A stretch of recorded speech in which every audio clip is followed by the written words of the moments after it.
كيفكن صبايا؟ راح نسوي اليوم كوردون بلو. بيلزمنا صدر دجاج، نغسله وننضفه منيح ونقطعه بهالطريقة هاي،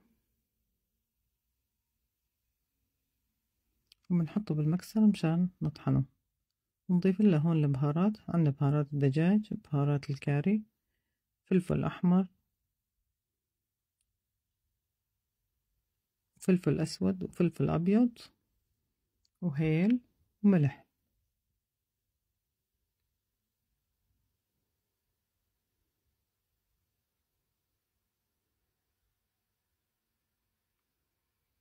نطحنها منيح لسهولة الفرد.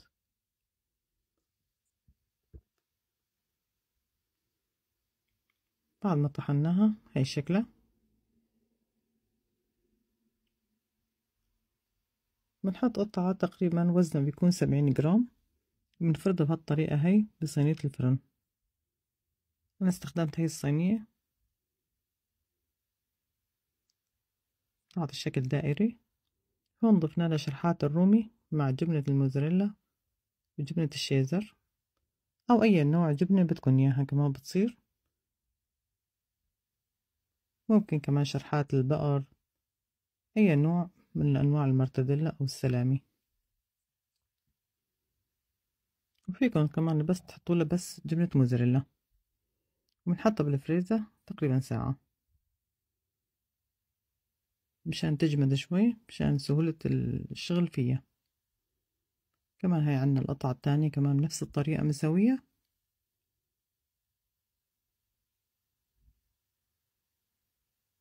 لحتى تخلص كل الكمية. هلا بدنا نسوي البشاميل. عنا معلقتين زبدة، 4 معالق طحين، ولتر حليب. بنضل عم نحرك لحتى تسمك شوي. مجرد ما سمكت شوي بنضيف لها الملح، وعندنا جوز الطيب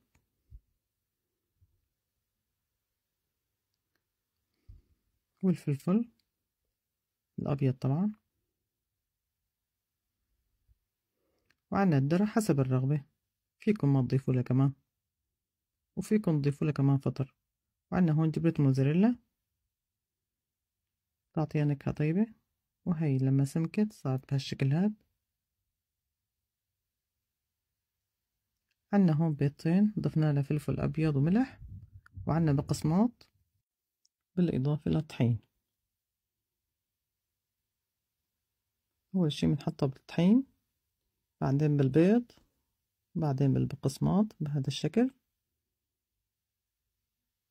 بنحطها بالقلاية للقلي. طبعا لازم يكون الزيت غزير وحامي كتير،